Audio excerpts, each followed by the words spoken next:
Pronto. Então, bom dia, né, a todos. Vocês já podem, Antônio Carlos, um bom dia, seja bem-vindo. Vocês já podem fazer a frequência aí, tá certo? Já podem colocar aí a presença de vocês. E aí eu já vou logo fazer aqui logo uma introdução do que nós vamos trabalhar hoje, tá? Pessoal, é o seguinte, a gente vai trabalhar hoje um assunto, né, que está dentro daquele contexto que a gente vem trabalhando aí desde a semana passada, certo? Que foi o fim do Império Romano, né, a decadência do Império Romano, a sua divisão, certo? É, Trabalhamos com vocês a parte oriental do Império Romano, que foi chamado Império Bizantino, e agora nós vamos trabalhar a parte ocidental, né? Em que realmente o Império ele foi esfacelado, né? Ele foi dividido entre vários povos, certo? Chamados povos germânicos, tá? Então nós vamos trabalhar o assunto chamado os primeiros reinos germânicos, tá? Podemos colocar que esse assunto aí é a transição, né, podemos dizer assim, entre o fim da chamada Idade Antiga, da Antiguidade, e o início do que nós vamos trabalhar com vocês a partir da próxima semana, que é a chamada Idade Média, né? Sistema feudal, feudalismo, tá? Cultura medieval, tá certo? A gente já vai trabalhar alguns pontos hoje, principalmente, né, a ascensão de poder da Igreja Católica, tá? Ela começa a ganhar força e passa a se transformar na maior instituição da Europa, podemos dizer, na Idade Média, a partir do que a gente vai trabalhar hoje, tá? Então, os primeiros reinos medievais, que é o nome do capítulo, certo? É um assunto em que ele trabalha com vocês. Como é que eu posso dizer? O surgimento desses reinos, né? Esses povos que invadem o território do Império Romano do Ocidente, tá? E, principalmente, a gente vai destacar né? Porque esse se transformou no império, que foi o chamado Reino Franco, tá? Que atualmente, né, até pela proximidade da expressão, hoje atualmente é a França, tá? Eles estavam localizados ali na, numa região na Europa chamada região da Gália, tá? E hoje você tem a localização da França, tá? Então podemos colocar que esse reino, o Reino Franco, é o início da França, como outros reinos, como por exemplo os ângulos, saxões, os íberos, posteriormente, né, deram origem a países na Europa, como por exemplo Inglaterra, Portugal, Espanha, tá, gente? Então, mas hoje nós vamos se ater principalmente a falar mais sobre o surgimento desses reinos, né? Vou dar o exemplo de alguns, e vamos dar um destaque maior ao Reino Franco, porque foi um reino que se transformou no império, né? Principalmente no governo, né? No império de Carlos Magno, né? Um camarada, né? Um dos grandes imperadores aí da história também, tá? E aí, a pedido de alguns alunos, né? Eu acho que foi na aula passada, eu trago no finalzinho da aula aí algumas curiosidades, né, algumas informações sobre uma cultura bem presente nesses povos germânicos, e hoje também, né, hoje é uma cultura muito utilizada, principalmente na indústria fonográfica, né, no cinema, em algumas séries lá que você assiste Netflix, né, ou em músicas também, que é a mitologia nórdica, em jogos, né? Então eu trouxe algumas coisinhas aí, né? Eu fiz uma rápida pesquisa, eu acredito que alguns, né, devam conhecer e gostem, né, também. E aí eu trouxe uma musicazinha aí que eu tenho quase certeza que não é do agrado de todos, mas eu gostaria de nessa música a gente tentar compreender um pouco o contexto dessa mitologia. Tá certo, senhores? Alguma pergunta? Vocês gostariam de fazer algum comentário? Professor, Oi, diga lá. eu queria dizer duas coisas. Uhum. É, primeiro, Depois dessa aula, que acabar essa aula, aí o senhor pode colocar na plataforma, então mandar no e-mail a aula passada e essa aula de hoje, por favor? Posso. A aula passada, eu tô em dívida com vocês desde a aula do Império Romano, né? Isso. Pronto, então eu vou fazer E o senhor assim. postar as aulas gravadas. Pronto, beleza. É porque é assim, tá, Letícia? Essas aulas, quando a gente termina, eu termino a aula com vocês, ela automaticamente ela já não fica gravada no Drive. Às vezes passa um dia para elas ficarem disponíveis e a gente colocar. Aí o que é que eu vou fazer para ficar mais fácil? E outro problema também, que também é um problema que está tendo com alguns professores. Às vezes a gente compartilha com vocês na plataforma e alguns alunos não conseguem acessar o link da aula, tá entendendo? Então, o que é que eu estou fazendo? Eu coloco essas aulas, quando elas baixam, eu coloco essas aulas num canal que eu tenho no YouTube, e aí o link da aula do YouTube eu coloco para vocês, eu mando por e-mail, que eu percebi que os alunos conseguem acessar mais, né? Não tem tantos problemas. Então, eu vou fazer esse procedimento, tá certo? Então, assim, até eu acho que até amanhã eu vou estar mandando essas aulas para vocês, tá certo? Amanhã pela manhã, que amanhã eu não tenho aula e fica mais tranquilo. Tá certo. Outra coisa é que o senhor estava falando de música sobre mitologia nórdica e tudo mais. Tem uma música que ela é de mitologia romana, né? Que ela pega assim, mitologia greco-romana. Depois, se eu Certo. quiser, o senhor pesquisa ela. O nome dela é Inholeiro, o Bardo. Bote o nome aqui no chat aqui, porque aí eu para mim ver como é, eu vou Tá pesquisar. certo, eu vou colocar. Ela é sobre mitologia romana. Aí o cantor é como se fosse o bardo contando a história de Baco, né? Que na mitologia grega é o Dionísio, né? Deus do vinho. Dionísio. Isso. Aí eu vou Massa. colocar o nome dela no chat, aí o senhor pesquisa. Ela é Pesquiso bem sim. legal. Aí. Massa. Valeu aí pela dica, Letícia. Obrigado. A que eu trouxe hoje também é uma dica, né? Mas a gente tem várias, tá certo? Então vamos lá, né, senhores? Mais alguma pergunta, gente? Mais alguma coisa aí? Aí, assim, só mais uma. Só, só mais uma. O que eu ia falar, rapaz? A nossa aula de sexta-feira não vai ser aula ao vivo, tá? Como eu já venho trabalhando com vocês muito conteúdo, aí sexta-feira eu vou colocar uma atividade, né? Vai ser uma aula de atividades, tá certo? E a gente vai colocar algum material aí na plataforma, tá certo? Então vamos lá. Vamos começar. Um assuntozinho importante, falando sobre os primeiros reinos medievais, certo? É um assunto que podemos dizer que é o ponto de partida para que a gente entenda a Idade Média, tá? Que a gente entenda esse período da história aí, que perdurou aproximadamente aí por 1000 anos, tá certo? Só um momentinho.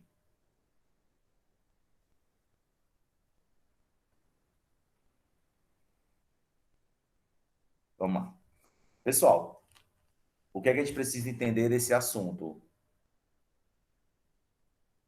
Certo, Letícia, beleza, beleza, já anotei aqui, tá? Show de bola. Pronto. Valeu pela dica aí, né? Quem tiver outras dicas aí, quiser colocar aí da história no geral, né? No chat, fique à vontade. Eu sou extremamente solícito em relação a isso. Então, vamos lá. Pessoal, primeiros reinos medievais, né? A gente tem que entender alguns conceitos, né, galera? Para que a gente entenda, até para facilitar o nosso estudo sobre história. A gente ouve muito falar em cultura medieval, né? Idade medieval, povos medievais, né? E o que quer dizer essa palavra medieval? A expressão medieval, ela vem mais ou menos ali como se fosse médio, certo? É porque quando você tem a divisão tradicional da história, né, em pré-história, história antiga, história média, moderna e contemporânea, quem faz essa divisão são os modernistas, né? Por isso que eles se consideram modernos, tá? Se eu fizesse uma divisão hoje, nós aqui, fosse feita a divisão da história, a gente ia se encaixar num grupo aí, sei lá, de última geração, né? Até porque nós estamos vivendo a última geração. Eu não posso falar da geração daqui a 30 anos, né? E até porque a gente ficaria em conjecturas, né? Ficaria em possibilidades, né? Ninguém ficaria numa certeza. Então, a expressão medieval é uma expressão que surge na Idade Moderna, principalmente ali os renascentistas, né? Os cientistas do século XV, XVI, né? Uma coisa que a gente vai estudar principalmente no segundo ano. Quando eles fazem essa divisão da história, eles colocam que esse período, que eles até visualizam como um período negativo, né? Um período é, é, pobre culturalmente, né? Por isso que eles chamam de Idade das Trevas, né? Um período sem luz do conhecimento. Eles chamam de período medieval. É por isso também que aí a gente até precisa quebrar alguns preconceitos, né? Quando vocês assistem, né, por exemplo, filmes relacionados à Idade Média, tá? O próprio trecho que eu vou colocar no final da aula aqui, a gente vai perceber que tem aquele ar bem de suspense, né? São imagens em que você tem é, a tensão sempre, aquela questão do medo, de guerras, né? De conflitos, de violência. Mas a gente não pode, né, resumir um período aí de 1000 anos, podemos colocar, né? Porque a Idade Média ela vai da queda do Império Romano do Ocidente até a queda do Império Romano do Oriente, né? Quer dizer, de 476 depois de Cristo até 1453. Então, eu não posso dizer que 1000 anos na história, principalmente ali do continente europeu, são mil anos de pobreza, em que não houve cultura, né? Então, mas durante muito tempo a história, ou alguns historiadores, alguns pensadores pensaram isso, né? Ou propagaram isso, tá? Essa imagem inicial aqui, galera, é uma imagem relacionada à mitologia nórdica, né? Para que a gente entenda a mitologia nórdica, professor, todos os reinos germânicos, né, foram vários. Eles seguiam, eles acreditavam nessa ideia de mitologia nórdica? Não. A gente vai estudar reinos germânicos que foram cristãos. Por exemplo, o reino franco, né, é um reino extremamente cristão, tá? Outros reinos, como o próprio os íberos, né, é, é, os lombardos que ficaram na região da Itália ali, também tem uma proximidade com o cristianismo. A mitologia nórdica, pessoal, essa mitologia, né, que muitos gostam, né, você é extremamente usada no cinema, né, usada na cultura hoje em dia, a mitologia é ligada principalmente aos reinos que ficavam localizados na Escandinávia, tá? Escandinávia hoje é uma região da Europa ali, lá no norte da Europa, né? São os países do norte da Europa, por exemplo, Finlândia, Dinamarca, Noruega, certo? Suíça, um pouco Suécia, tá? Então, nessa região, quando os povos que ficaram localizados nessa região aí, mais ao norte do continente africano, do continente europeu, desculpa, eles seguiram, né, como ideologia realmente de vida, né, de crenças, a mitologia nórdica. E na crença deles, eles acreditavam que existiam 9 mundos, né? E aqui a imagem ele traz esses 9 mundos aqui. No final do slide, eu descrevo um pouco, mais ou menos, cada um desses mundos, tá certo? Então, assim, só para que a gente. São algumas curiosidades, né? O contexto, pessoal, qual é o contexto desses primeiros reinos germânicos, ou primeiros reinos medievais, tá? Lá no teu livro, tá? A primeira página do capítulo, ele traz uma prática que até hoje, né, uma prática, podemos dizer, cultural, certo? Um, um evento, né, podemos dizer, uma festa, um evento histórico que até hoje permanece na história, e aqui no Brasil, que é a chamada cavalhada, né? Que é a cavalhada? A cavalhada acontece, segundo o nosso material didático, em alguns estados do Brasil, como Goiás, né, principalmente ali no centro-oeste, tá? E é um enredo, o enredo ele se dá numa luta entre cavalheiros, né? Entre cavaleiros, tá certo? Não cavalheiros, cavaleiros, né? uns de azul contra os de vermelho, tá? Isso, pessoal, é uma simbologia de um dos grandes conflitos que a gente vai ter nesse período aqui medieval, que vai ser a luta entre cristãos, na imagem simbolizada pelos azuis, versus os mouros. Professor, quem são os mouros? Os mouros são muçulmanos, certo?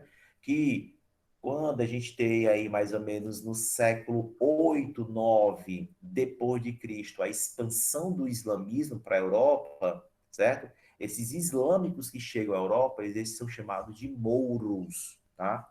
Professor, nós vamos estudar isso? Vamos, né?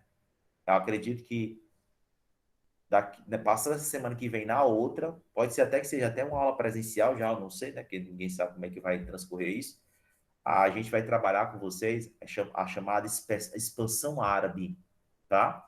E uma das consequências dessa expansão árabe, por exemplo, foi a invasão e a tomada do Império Bizantino de Constantinopla, né? Pelos turcos otomanos, que eram muçulmanos, tá? Então, um dos grandes conflitos, pessoal, né? Uma das grandes batalhas que a gente vai ter na Idade Média é a batalha desses cavaleiros cristãos versus os cavaleiros islâmicos, os mouros, que na imagem os cristãos estão de cor azul e os mouros de vermelho. E vocês também vão perceber que um dos grandes conflitos, né? E não aconteceu só um, né? Aconteceu no total, foram 8 ou foram 9, vai ser as cruzadas, que vai ser essa guerra santa, né? Os cristãos querendo, buscando dominar, né? Ou então trazer para o seu poder novamente o grande centro do cristianismo, a visão, né, na visão cristã, que é a cidade de Jerusalém, que estava sob o domínio dos islâmicos, tá? Então, isso é um contexto, eu estou explicando tudo isso, galera, para você entender que até hoje nós temos, quem tiver com o livro, tem uma imagem parecida, é a mesma imagem, tá? Essas imagens que eu coloco no slide, né, a grande maioria eu tiro do livro, ou então bem próximo do livro, para que a gente, quem tiver com o livro, vá acompanhando pelo livro, fica melhor para quem entenda, tá certo, Letícia? Então, a ideia é facilitar mesmo, tá? Então, a minha intenção em mostrar esse slide aqui, pessoal, é você entender que até hoje nós temos práticas culturais que tiveram início lá nessa Idade Média, que tiveram início dentro dos povos germânicos, tá? Então, aqui eu trago alguns desses reinos germânicos. Foram vários, né? Eu trago alguns, ó, visigodos. Visigodos eram mitologia nórdica, ficaram localizados lá no norte da Europa. Ostrogodos, também esses nomes mais estranhos, tá? Burgúndios, ângulos, saxões. Ângulos e saxões, podemos dizer, é o ponto de partida. Deixa eu só aceitar uma aqui, gente, rapidinho. É o ponto de partida da Grã-Bretanha, certo? Que hoje é ali o Reino Unido, né? Inglaterra, tá certo, gente? Então, você vê que esses povos aí é como se fosse o início dessas nações europeias hoje, tá? Francos, né? Que a gente vai dar um destaque melhor hoje na aula. Érulos e os vândalos, né? Olha como a gente tem que. Olha como às vezes existem palavras que são utilizadas de maneira preconceituosa, tá? Por exemplo, se eu falo vândalo hoje, estou associando a uma pessoa, né, ou um grupo de pessoas que cometem atitudes depreciativas, né, que, como é que eu posso dizer, quebram patrimônios públicos, certo? Ou então utiliza de atitudes ilegais, imorais, inconstitucionais, tá? Aí eu digo, você é um vândalo, né? A pessoa diz assim, vamos imaginar que um estudante, sei lá, por um momento de ira, né, ou não sei o que, ele quebra uma carteira, né? Ele joga um objeto da escola e quebra, né, sem nenhum motivo, podemos dizer, aí eu digo que isso é vandalismo, né? Ou então, sei lá, num evento, num jogo de futebol, uma torcida, uma parte da torcida quebra as cadeiras. Aí isso é vandalismo, né? O jornal traz, ó, o vandalismo. Só que a palavra vândalo, ela está associada a um dos povos germânicos. E por que que você tem essa visão depreciativa da palavra vândalo? Essa visão depreciativa foi criada pelos romanos. Porque para os romanos, esses povos germânicos são bárbaros, tá? Então, qualquer palavra, qualquer atitude, qualquer aspecto cultural desses povos eram vistos de maneira depreciativa. Você quer ver um outro grande exemplo disso? É a própria mitologia nórdica. Por exemplo, são alguns personagens da mitologia nórdica, né, em que esses povos aqui eles acreditavam, em que os romanos vão o quê? Demonizar, né? Por exemplo, você associar chifre, né, ao personagem, a Lúcifer, a demônio. Isso é uma imagem construída nesse período, galera. No período em que os romanos, né, não eram cristãos, né, principalmente depois de Constantino, Teodósio, que eles vão oficializar o cristianismo. Então, qualquer seita, qualquer fé, qualquer outra religião ou crença que não seguisse o cristianismo passou por um processo de demonização. Tá entendendo? Entenderam como é que é feita as coisas? Então, até esse personagem, né, tão maldito, podemos dizer, do cristianismo, que é Lúcifer, né, demônio, é um personagem, a construção cultural da religião, tá? Beleza? Aí só algumas curiosidades. Então, dentro desses reinos germânicos, a gente tem, por exemplo, idiomas, valores culturais, formas de organização e políticas variadas, tá, gente?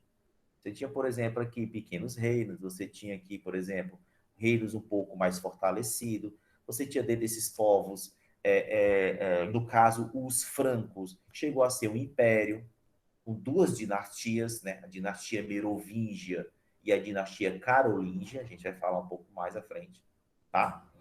E aí eu trago um pensamento de um historiador que vai tentar explicar esse contexto aí, galera, né? Foi um lento processo de integração romano mais germânica. Tiago, o que é a Idade Média, né? Que cultura vai prevalecer na Idade Média? Um pouco a cultura romana, mais a cultura germânica. Que cultura romana é essa? Um nomezinho chamado colonato, que eu falei para vocês quando eu falei lá sobre civilização romana, que é aquela relação de fidelidade entre, na época, os patrícios, que eram os grandes detentores do poder, e os clientes, como se fossem pessoas que trabalhavam para os patrícios. Então, essa ideia, chamada colonato, os romanos levam para a Idade Média, para o feudalismo, que a gente vai trabalhar melhor quando for falar de sistema feudal.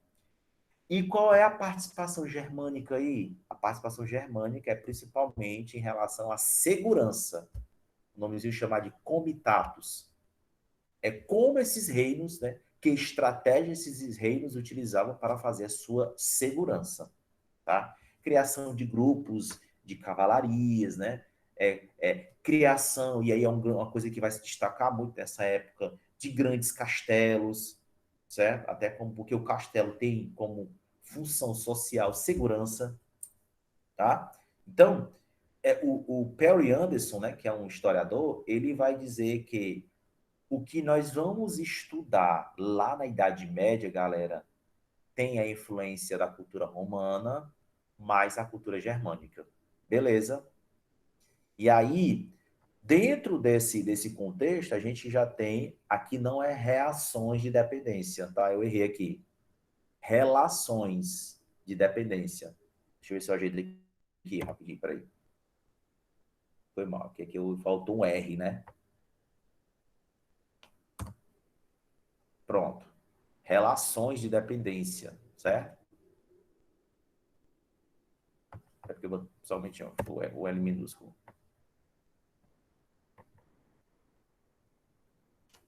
Somente, galera. Pronto, deu certo. Tá? Então, essas relações de dependência eu estou explicando para vocês o que o Perry Anderson vai dizer aqui, como era a estrutura da sociedade. Tá? Você tinha os soberanos germânicos, né? Eles tinham suas propriedades, né, particulares. Você tinha as companhias militares, né? Cada nobre tinha seu próprio exército, por isso que não era um governo centralizado. A exceção disso, por exemplo, vai ser os francos, né, que vai ter o império, tá? Esses nobres, eles recrutavam guerreiros pagando um salário, né? Eles chamavam de soldo, tá? Ou então uma garantia de subsistência, né? Ou de sobrevivência. Então, as relações de dependência, elas vão marcar a Idade Média, tá? É como se fosse um grupo que dependia do outro. Um grupo estava subordinado ao outro. No caso, os servos estavam subordinados aos chamados senhores, né? Senhores feudais, né? Os senhores de terra, tá certo, gente? Então, vamos lá. Aqui, pessoal, eu trago um mapa em que você agora percebe como ficou o Império Romano antigamente. Ó, você tem a divisão aqui, esse traçozinho vermelho. Essa corzinha aqui, meio acinzentada, é o Império Romano do Oriente, né? Que é o chamado Império Bizantino. E o Império Romano do Ocidente, né? Agora você tem, né, uma diversidade de povos, que são os povos germânicos, certo? Então, eu trago uma citação aqui para você entender como é que funcionava isso agora, né? Em troca de proteção, muitos guerreiros doavam suas pequenas propriedades a um chefe poderoso. Como é o nome desse chefe poderoso? Senhor feudal. Que lhes assegurava o direito de continuar trabalhando em suas antigas terras. Embora livres, essas pessoas tornavam-se dependentes dos senhores aos quais se ligavam, de modo que a linha que separava a servidão, né, da liberdade era uma linha bem tênue, né, bem estreita. Então, assim, praticamente você não tinha mais essa ideia de liberdade, porque você estava preso agora no senhor feudal. Por isso que o nome do sistema é chamado sistema de servidão. Tá? Até alguns alunos perguntam, professor, esse sistema de servidão pode entrar na categoria de escravidão? Aí vai depender do contexto, certo? Até porque escravidão, no decorrer da história, teve vários contextos, né? Tá? Aos poucos, o poder desses nobres cresceu em detrimento do poder real. Quer dizer, no lugar de você ter um rei, um governo centralizador, né, que governava tudo, na Idade Média você tinha os nobres, nobrezas, pequenos reinos, tá? Por isso que foi um período de forte descentralização política, tá? Entenderam aí, gente? Até agora, alguma dúvida? Gostaria... Deixa eu ver se nós temos alguma pergunta aqui. Não?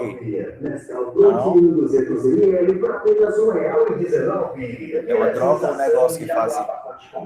Vai estar passando propaganda aqui do carro do ovo. Só um minutinho.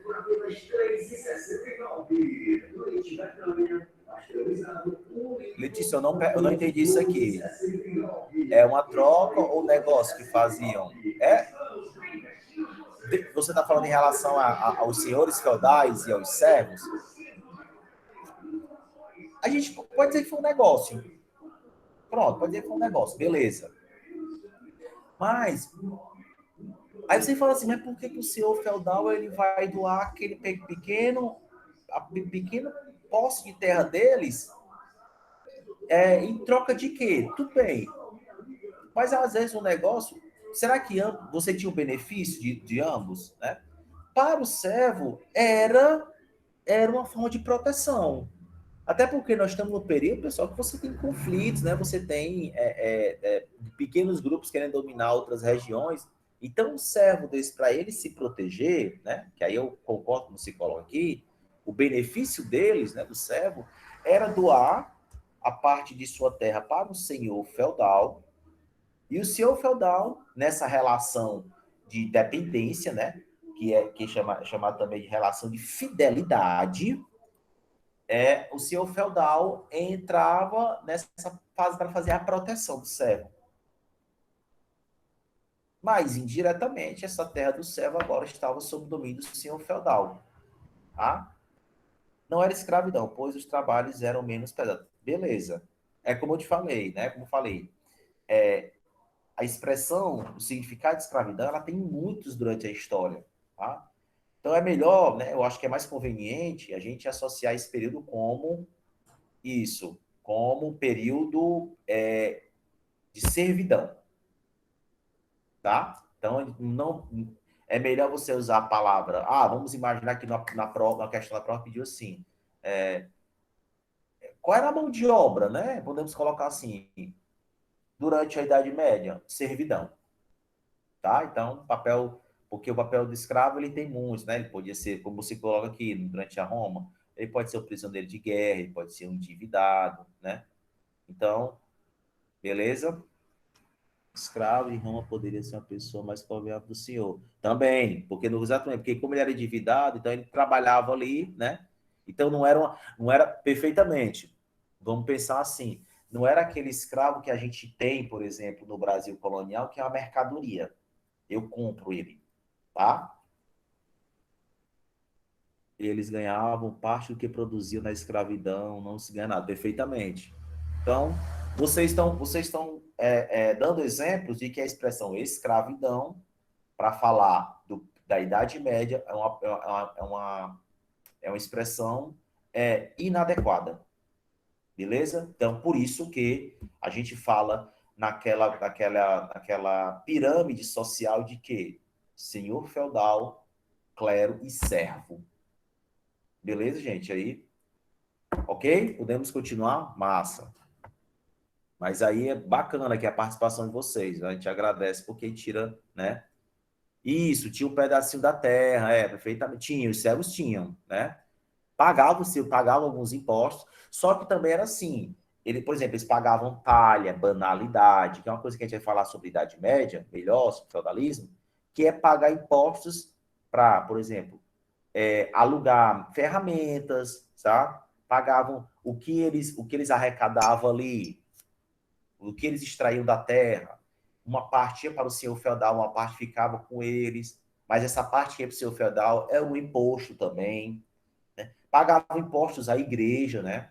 A própria ideia de dízimo, tá? Que é uma coisa muito praticada pelas igrejas hoje, nasce na Idade Média, tá certo? Então, por isso que eu também não posso colocar na ideia de escravidão, porque o que eu produzi enquanto servo, galera,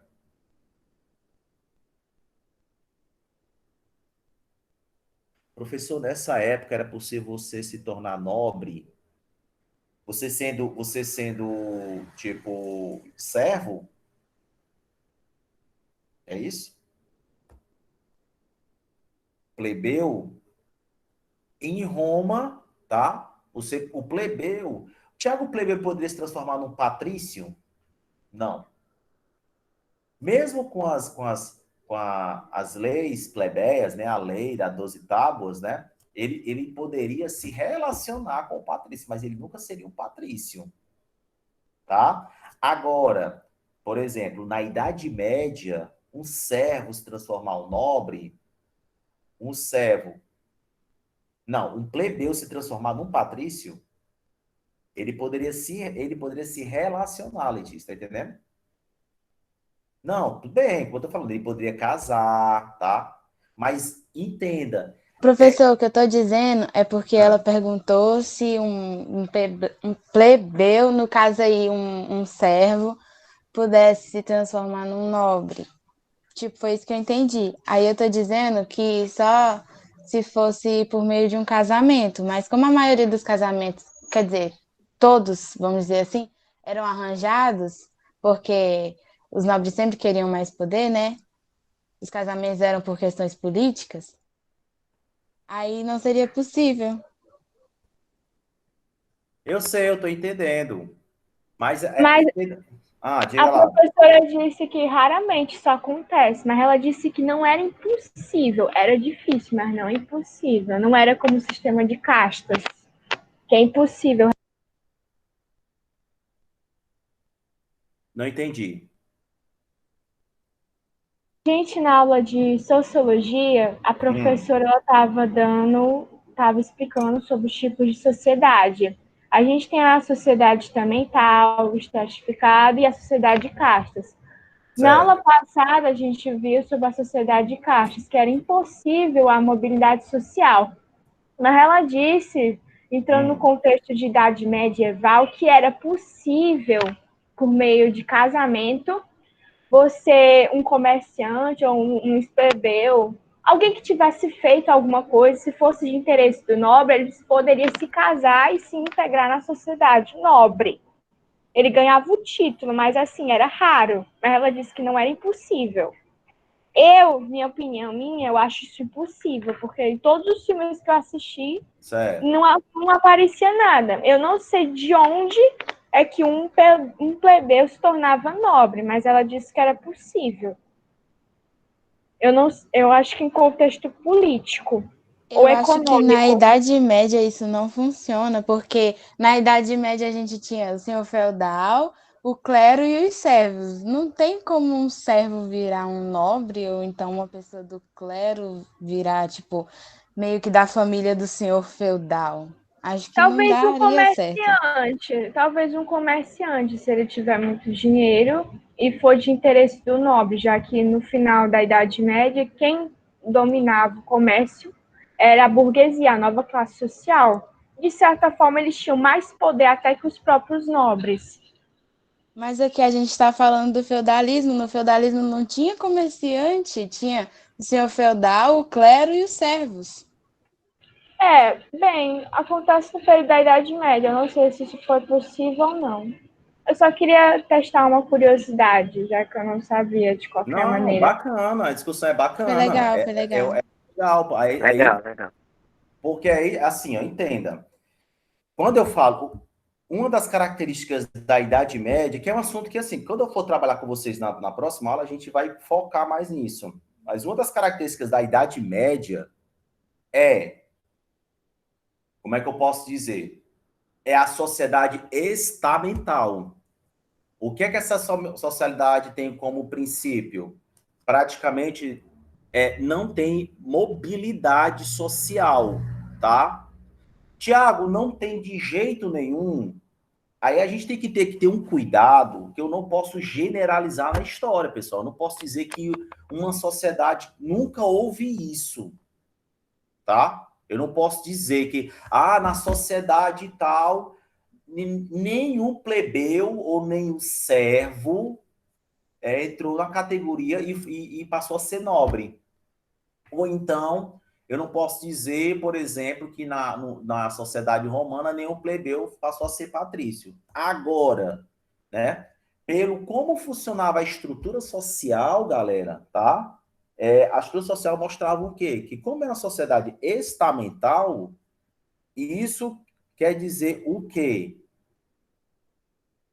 É que numa sociedade estamental, as classes sociais, né, como nessa sociedade de castas que a gente vai ver quando eu for falar, por exemplo, das civilizações indianas, né, e tudo, você não tem mudança. Agora, se ali ou você tem pouca mobilidade, pronto, tá? Mas a sociedade, se você pega o conceito social estamental, você não tem mudança. Então nunca teve? Então nunca teve mudança? Não, nenhum servo foi para a categoria subiu, teve uma ascensão social para nobreza, até porque nobreza e servo não era só dinheiro, tá, gente? Não era só financeiro, era principalmente família, principalmente relacionado, como é que eu posso dizer, a sobrenome, a brasões, né? Ao brasão da família. Então, também tinha essa ideia aí, tá? Agora, o que eu peço a vocês é o quê? Vamos lá, para a gente entender. Nunca houve, vamos imaginar uma questão, tá? E eu já falei para vocês que aqui questão que vem generalizando, né? Nunca, sempre, né? Nunca houve mobilidade social na Idade Média. É questão errada, tá? É questão errada. A gente precisa né, deixar uma margem de exceção. A gente precisa deixar uma margenzinha como é que eu posso dizer? Como é que eu, em que tudo foi assim, ou então nada aconteceu. Eu não posso ter esse pensamento. Preciso ter aí um meio termo. Beleza, gente, aí?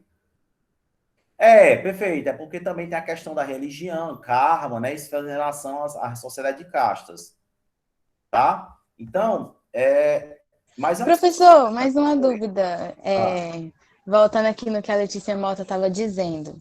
uhum, Não aconteceu de um servo ou serva ir para a família do senhor feudal, mas já certo. aconteceu de tipo a igreja pegar um servo para, sei lá, ser padre ou ser bispo, aí meio que ia acontecer uma mobilidade, né?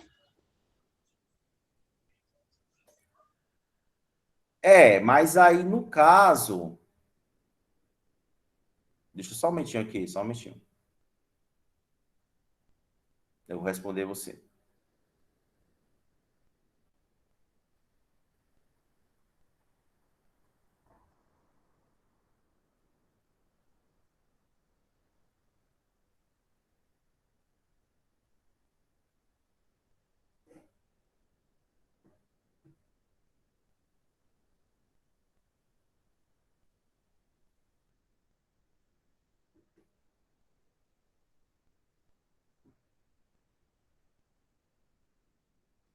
Sim, vamos lá, você falou que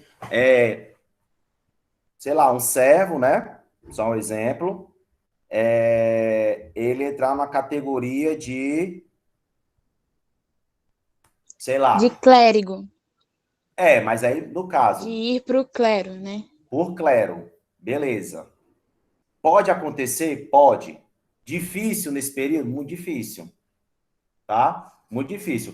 Até porque, como eu falei para você, no exato momento que eu tô nesse patamar de servo, e principalmente para o clero, o clero é que tinha uma coisa mais fechada ainda, né? Até porque você também tinha, querendo ou não, meio que uma hierarquia na igreja, certo? Você tinha uma coisa bem mais, uma sociedade também hierárquica, né, nessa igreja, tá? Então, mas isso eu não estou querendo dizer que não existia.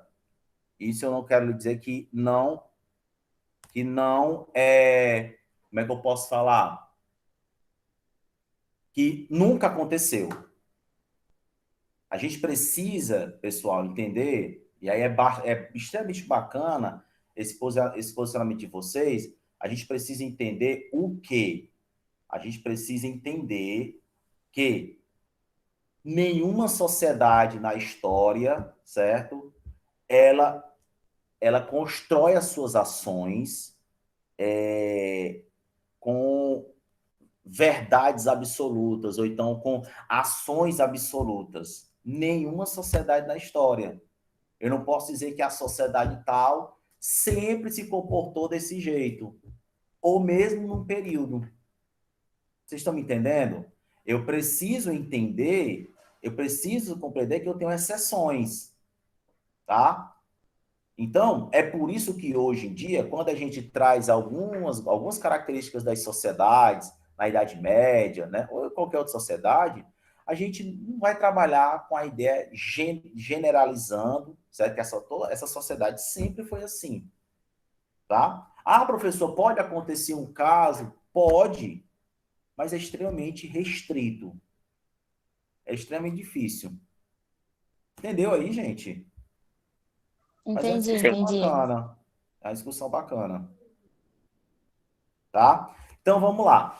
Aí, dentro dessa sociedade, né, desses primeiros reinos medievais, né, desses primeiros reinos, os reinos germânicos, a gente vai ter uma instituição que ela vai se fortalecer.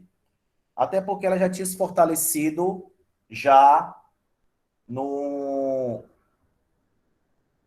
no Império Romano, né, quando ela passa a ser uma religião oficial, que é o cristianismo. Tá? E aí, com a decadência do Império Romano, eu falei para vocês que, e com o crescimento do Império Bizantino e o cristianismo no Império Bizantino, mesmo sendo uma igreja ortodoxa, tá? Esses reinos germânicos, eles também, muitos deles vão absorver as ideias cristãs, certo?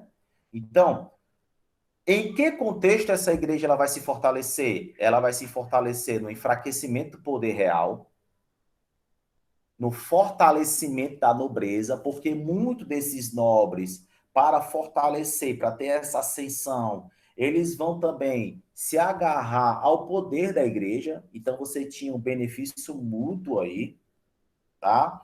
O fortalecimento da igreja, você tem uma queda do comércio, de que forma, né? Porque, querendo ou não, com o fortalecimento da igreja, certo?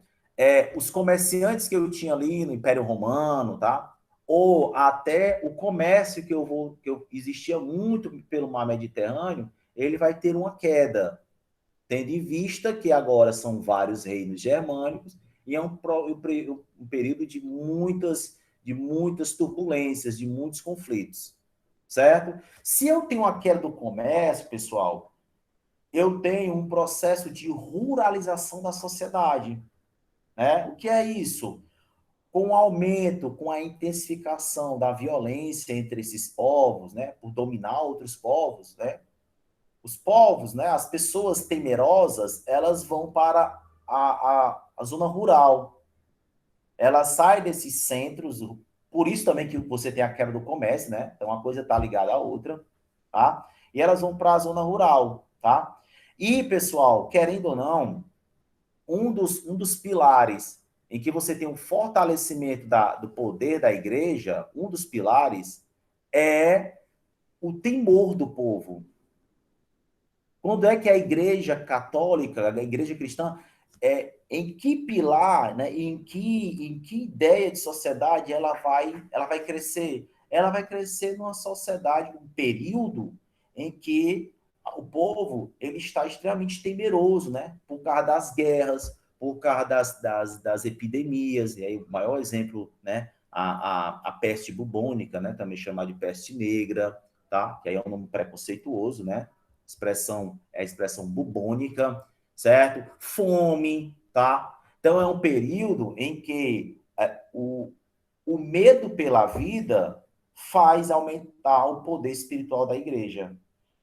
E além do poder espiritual, essa igreja católica também ela vai ter um poder patrimonial, ela vai ter um poder material, então ela vai ter um vasto patrimônio. Por quê? Porque quando ela faz essas alianças com a nobreza, por exemplo, quando a gente vai falar um pouco sobre os francos, quando ela faz essas alianças com os reinos, né, com os imperadores francos, a troca de ajuda aí se dava em relação, por exemplo, a territórios, certo? A patrimônios, em que esses nobres doavam à igreja para que a igreja apoiasse o seu poder, tá? Então, você, por exemplo, vai ter muitos reis germânicos se convertendo ao cristianismo. E um grande exemplo disso é Clovis, certo? E o surgimento do chamado Império Carolíngio, tá? O Clovis, pessoal, né? Ele é um dos primeiros imperadores a trabalhar com a ideia de Império Carolíngio, certo? É claro que depois esse império ele vai passar por outros, né? Por outros imperadores e a gente vai ter um grande apogeu desse império com Carlos Magno, certo? Então, vocês entenderam aí o contexto que leva ao fortalecimento da igreja, o cenário, né, como eu coloco, tá? E aí eu vou trabalhar de maneira específica com vocês com o reino franco, tá? Franco, um desses povos aí da germânico, certo? Deixa eu dar uma olhadinha numa hora aqui, gente. É 5 para as 11. É porque a discussão foi aí, a gente tem que dar uma agilizada aqui no horário, tá? Então, falando um pouco sobre o reino franco, né? Os francos, eles povoaram aquela região, a região chamada de Gália, né? Onde hoje é a França atual, tá? No reino franco, a primeira dinastia que vai chegar ao poder é a dinastia Merovingios, tá? em relação a um camarada chamado Meroveu, tá certo? E aí, um dos caminhos que esses reis eles vão usar para deter ainda mais poder, né, para ter mais poder, é a unificação com a Igreja Católica, tá? Como eu coloco, uma aliança com a Igreja, benefício para ambos. Com a morte de Clovis, você tem um enfraquecimento dos merovingios, tá? E vai ter um período de transição em que o reino franco passa a ser governado como se fosse por um administrador do palácio, né, do palácio real, tá? Como se fosse o nome que eles dão é majordomos, tá? Um desses majordomos, ele começa a se destacar, certo? Começa a se aliar ao exército, tá? E numa dessas alianças, ele sai dessa categoria de majordomo e se transforma num novo imperador, que é Carlos Martel. E o Carlos Martel, né, dá início a uma nova dinastia chamada Dinastia Carolíngio, em 732, tá? Ele cria um forte exército de cavaleiros, né, couraçados, que até tem um texto bem interessante no material de vocês, tá?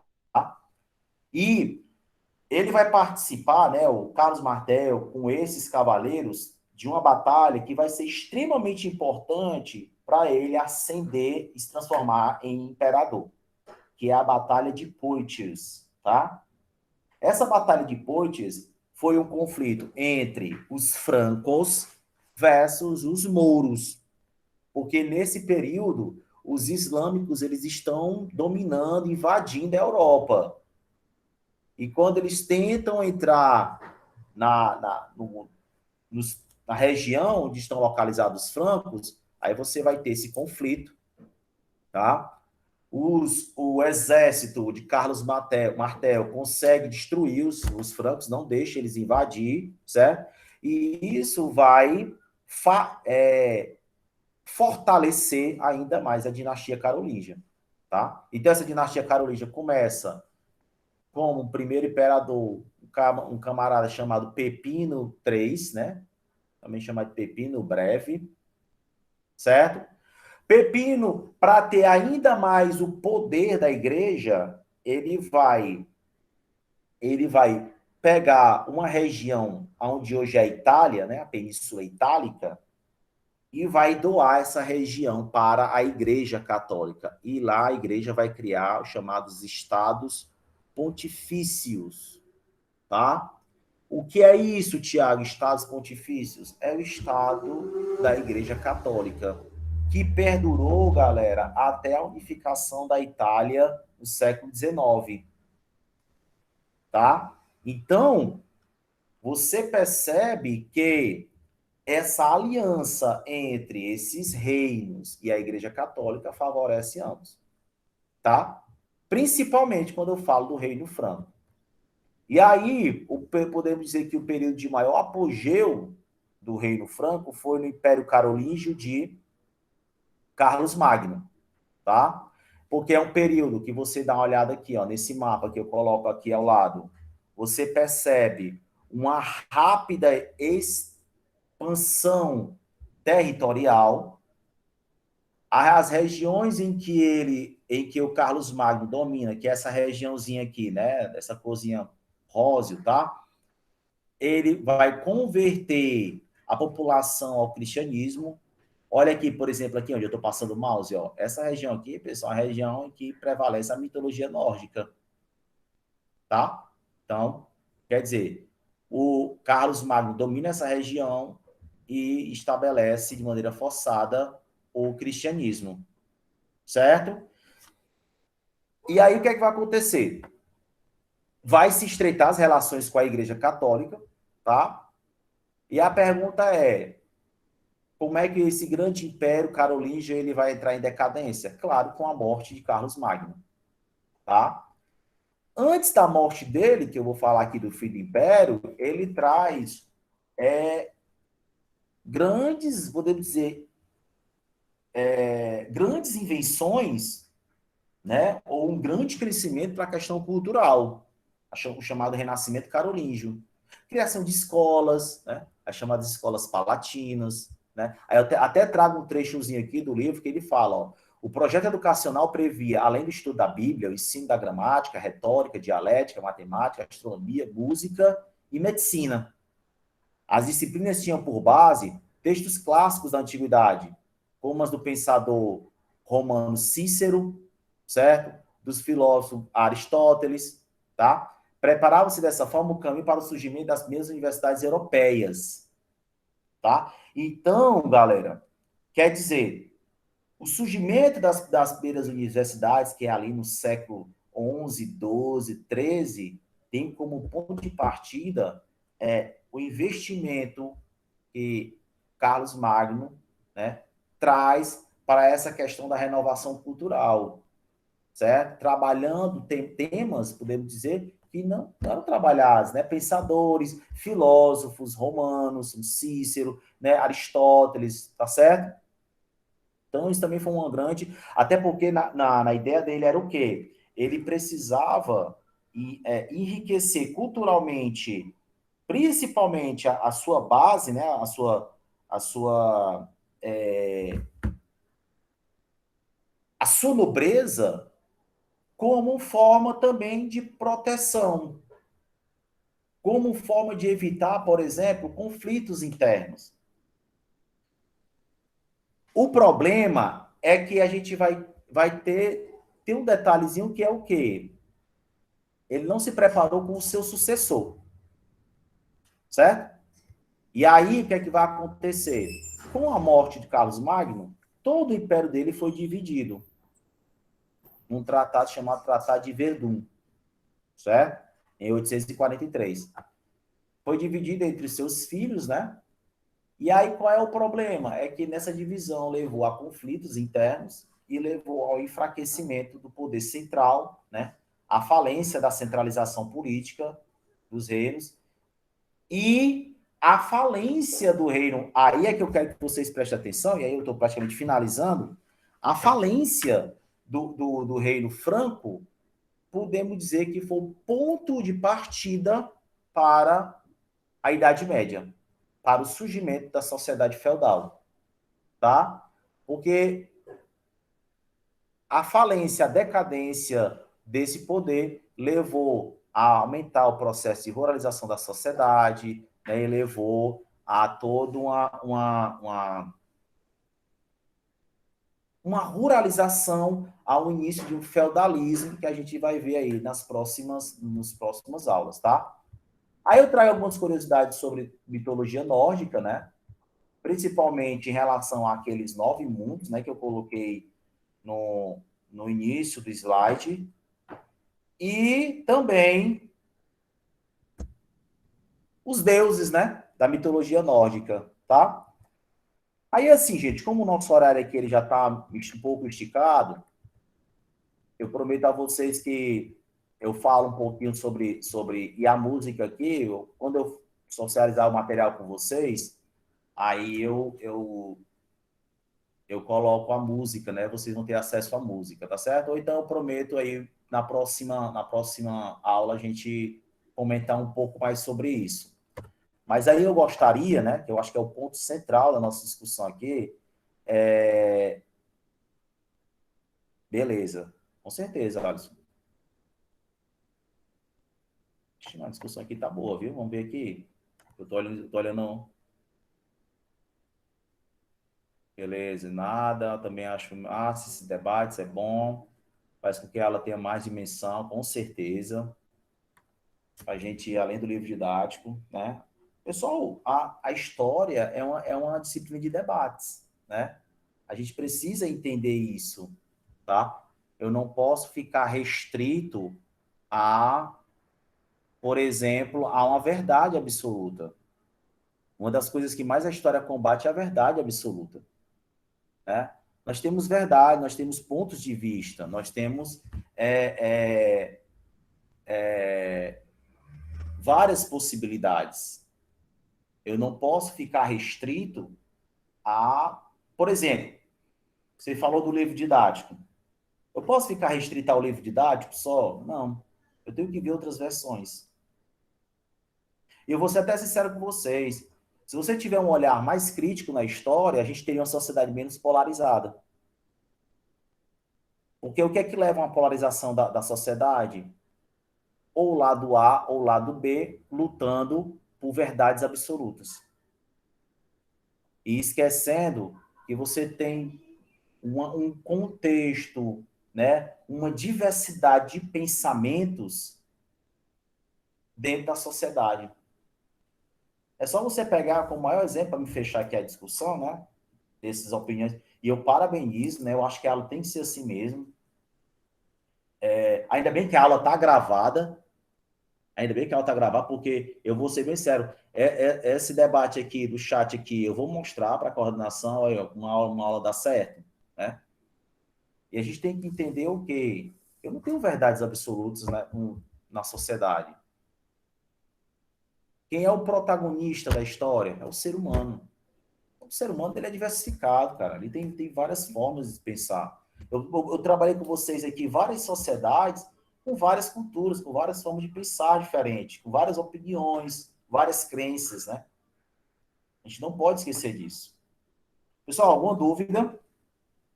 Tem, tem. O Vikings, né? Vikings, né?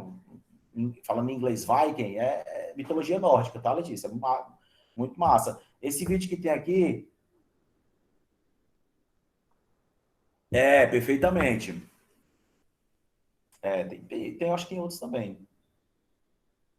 Mas, Também, professor, tanto os filmes da Marvel abordam bem a cultura, a mitologia nórdica, porque tem o Odin, Jotunheim, todas aquelas guerras de Asgard contra Jotunheim, né, que era a guerra contra os monstros de gelo, né? sim.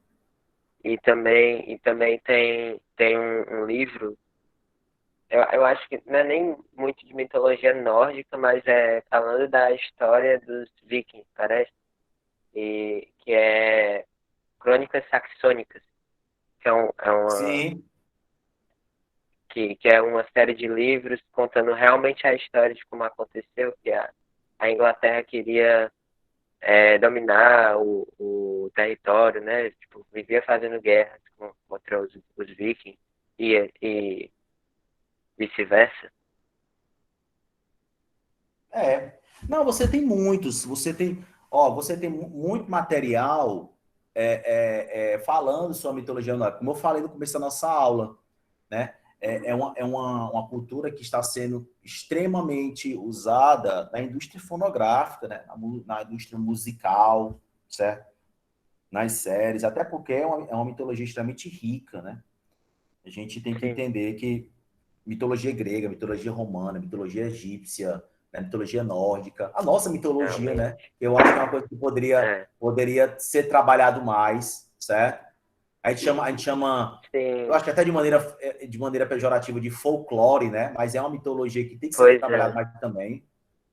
Diga lá. Tem um potencial de ser adaptada, né, à mitologia brasileira, né? Porque tem muitas histórias interessantes que podem ser Sim. tanto adaptadas para, sei lá, séries ou alguma coisa assim, tanto A gente tem quanto algumas para uma coisas série já, de livros. né? A Sim, gente, sim, a gente tem eu acho que sim, algumas coisas parecidas. No sentido do pica-pau amarelo tinha o Saci Pererê, né? Eu acho. É alguma coisa assim. mas tem muita coisa relacionada à nossa mitologia. Isso aí é, é, Né? é o que é mais, né? É o mais comum, tá Popular. entendendo? É o Sim, popular. pois Beleza? é. Beleza, gente? Aí, cara, parabéns. Eu agradeço a participação de vocês, né? Isso valoriza a nossa aula. Uhum. E fico à disposição de vocês aí pelo e-mail, né? Ou por outros meios, tá? Na sexta-feira a gente vai colocar o material para vocês aí também, tá certo? Sobre o assunto, sobre o que a gente vem trabalhando. Parabéns, tá? Um forte abraço a todos e valeu, gente. Felicidades. Valeu, Verdade. professor.